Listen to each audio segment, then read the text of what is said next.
So how did it feel to suit up as Loki again? It was great. Yeah, I hadn't done it for a while. The last time, well, it's about 4 years. So it was kind of amazing to get back in the habit and play the Lokester. Yeah. And what can audiences expect to see from this third go round with Loki and Thor, the relationship and everything? Well, it's every film there's an evolution of the relationship between Thor and Loki, and Taika Waititi, our director, has infused that brotherly feud with so much humor and so much spirit, and it's kind of time to ring the changes, because there's only so long that those two can basically fight and try to one-up each other, and actually the stakes are so high that they need to change things up between them a bit. You'll see. Tell us about Loki's blades and the training with that. Well, yeah, it's interesting. Loki, when I was first cast as Loki 8 years ago now, we decided that when Loki was in combat, he would have these sort of magical blades that he could make appear at any time. And there's a fight in the first film, but because of his staff, which has become quite crucial in the Marvel Universe, in Avengers, I haven't fought with the blades for a bit, so it was nice in a way to come back to that. And we had amazing stunt coordinator and fight directors and a whole great stunt team we used to train with all the time. Ben, what's Ben's last name? I just feel terrible for forgetting Ben's last name, but he was our stunt director. He was great, yeah. Good old Ben. Perfect. So Tessa, first go round. Yeah. First go round, first time MCU. How was it? Daunting? Easy? Good? No, I wouldn't say easy. I would say, these films present a world of challenges, but ones that I was really eager to tackle. Just the physicality and learning how to wield a sword and to gain muscle mass, and the challenges of working, on green screen and having to create this whole world, with imagination, all of that stuff. But, it's daunting, and that's why it's fun, I think, at least for me. What as an actor did you have to wrap yourself around to get that inner warrior spirit for Valkyrie? Goodness, I think just really working on the physicality and feeling sort of confident and strong when holding a sword, and getting stronger myself, just doing pull-ups. Just feeling, really spending time on stage 3 with the stunt crew, and once you can sort of move through space, doing some of that fight stuff, you begin to kind of be able to inhabit the space of the character. And then, of course, so much of the universe is created for you just with costume and what's happening around you. So it's, you're not doing it on your own. So playing such a strong female character in the Marvel Universe is always looked at as you're going to be a role model. You're going to be looked up to by little girls. Tell me what that feels like.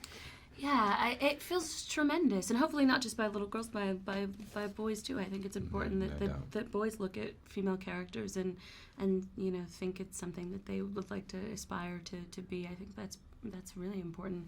And I have the added benefit, I think, of being able to present a character that wasn't necessarily historically represented this way. And so there's a host of young women that look like me, and their mothers write me and say, we're so happy that our little girl gets to see a woman that looks like her on screen. I certainly never thought that I would be in a film like this playing a superhero, and I think some of that has to do with the fact that I didn't grow up watching a superhero that looks like me. So that's a joy. And now this is both of them, so if we can open it up so we get both of them in the camera. And I apologize, I shouldn't have said just little girls. Everyone should look up. So tell me your favorite. I know it's practical sets and green screen. What was your favorite set to work on during filming? You want to jump in with that? I really like the Hulk suite, which you weren't. I didn't spend any time really in the Hulk suite. Oh, you were in my apartment though. That was cool. Was it your apartment? Yes. Yeah. I mean, in the set, in my set apartment. Yeah. Valkyrie, Scrapper 142 or Val has an apartment on Sakaar. Loki ends up there in chains. It was pretty rad, that apartment. Yeah, that apartment was cool. There was lots of funny little tidbits. She's not the cleanest, person, so there's sorts of relics all over the place. I think at one point there was a human arm. I don't know if that's still in the movie, but she's just like looking for stuff and chucks an arm. The Sicarian stuff was great because that felt Thor and Loki are cast out onto this alien planet called Sakaar, which is presided over by Jeff Goldblum as the Grand Master, and Val is there, and it was really inspired by the illustrations of Jack Kirby, who was such a influential comic book illustrator for Marvel. And it's really out there and out of this world, and so the colours of those sets. There's when Loki and Val fight, there was a sort of in this kind of the hall of slightly strange jigsaw puzzle piece. I don't know what you'd call it really. It was like, but it was a very, very colourful, otherworldly set.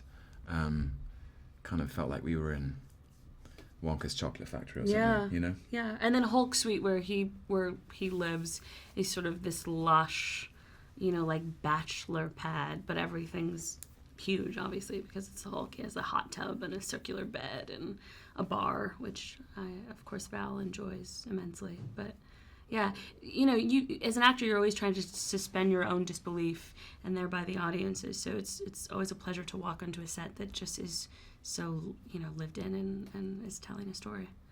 It makes your job easier. A lot of the folks that I've talked to already have talked about how Taika was very encouraging of improvisation. And there's going to be some stuff possibly on the cutting room floor that we see. Is there any insight to some fun stuff that happened on set that's... I think Taika's whole... I think he's immaculate, really, at capturing the spontaneity of improvisation. And that's what he loves most about being a filmmaker, is understanding the structure of the story,